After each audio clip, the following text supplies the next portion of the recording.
Hey guys, Dr. Decks here. Today I want to talk to you about what is a helical pile. You've seen us use them. We've been installing them for a couple years now on our projects, but I don't think we've ever taken a minute to actually explain to you what it is and what it does and why we've transferred over to them and why I've made the investment in my company to be able to use them. If you like this video or you get a little information out of it, don't forget to hit that subscribe button. 83% of you do not, and we want to get that average up, and we do appreciate it. Thanks for coming to our channel today. All right, let's get into it. So a helical pile is a way to create a foundation for your project. It could be your house, a shed. For us, it's a deck. So there's different size piles for different applications. Today we're using a 10-inch pile, which is basically, it's called a screw pile, which as you drive it into the ground, it creates back pressure. There's a set of gauges on my machine that allows me to read the back pressure so that I know when I have enough pressure to hold a certain amount of weight.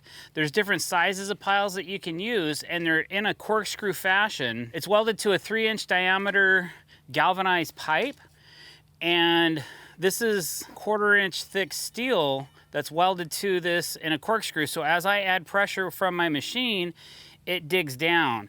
And as it creates more friction, it starts to drive the pressure up on the gauges. And then when I get to a certain amount of pressure, then I know that that footing is substantial enough to stop.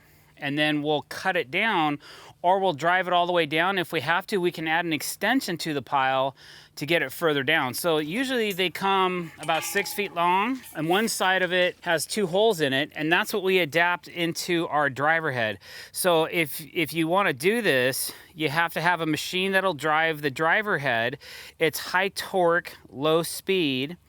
And then we have 2 machines. We have a skid steer, and we also have a mini skid steer that we can actually run the same head on. We just have to swap it over. It entails pulling this pin right here, and then we take this apart, and then we take the drive head and we mount it to an extension arm that we put onto our mini. That's what the pile looks like. Like I said before, this has a 10-inch diameter screw head on it. We also have an 8-inch version for smaller projects if we don't need something so beefy, but lately we've been running these and having a lot of luck with them. So as you can see over here, we've started driving a pile into the ground, and our goal is just to keep it as level and as close to the string as possible. So if we can do that, then we're sitting good, and then we'll drive this down until we hit pressure. If we don't hit pressure in that first 6 feet, we'll put an extension on this and we'll keep going until we do hit pressure. Once pressure is hit and we have our footing to the elevation, we'll cut it, and then we'll put this bracket on it like so. And it's adjustable as far as height goes. So if we need to raise our post a little, we can do that. Or if we need to bring it down a little, we can spin it this way.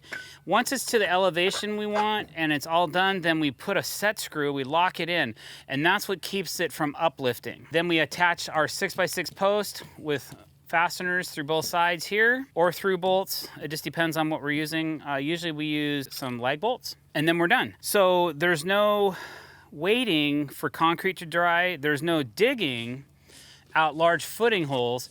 And since where I live, the state has mandated us to build to a 60 pound per square foot live load, we were pouring 3 times as much concrete as we used to have to pour. These helical piles will hold more weight than a standard footing will, and we don't have to pour concrete anymore. That's one of the big bonuses. Also, that we can build on them immediately. The only other thing that we have to do is once we have our post set to elevation, we just have to put some cross bracing on it to keep it sturdy until we actually get the joists attached to it and start getting things locked together. Once that's done, then we can remove all the side bracing, and then we're off to the races. We're gonna actually drive one for you real quick. We're just gonna finish driving down this one that we've already started. I'm gonna start up the machine, lift the head. We're gonna bolt the head to the pile. I actually have an auxiliary hydraulic switch here, but I'm gonna go ahead and just run this thumb switch, which will drive the pile this way.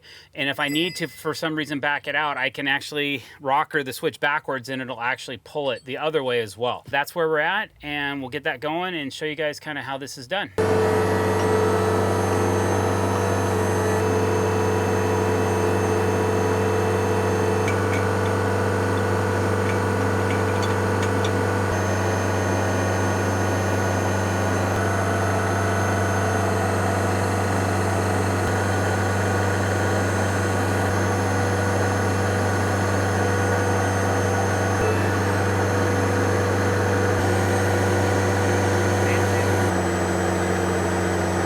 right, so we've ran our first 6 feet of pile and we didn't quite get the pressure we need for this particular footing.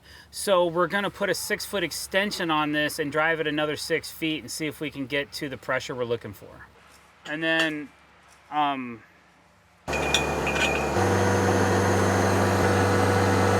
okay, we're at pressure, 2,000. Oh, that's even better. That's close enough. Yeah, perfect. All right, guys, thanks for watching. I really appreciate it. If you like what you saw today, don't forget to hit that subscribe button. Hit the bell icon to be notified when we're putting out new content. Don't forget to like this video and leave us a comment below and let us know what you think of this video. And if you want to see something else coming down the line, let us know. We appreciate you watching. Have a great day.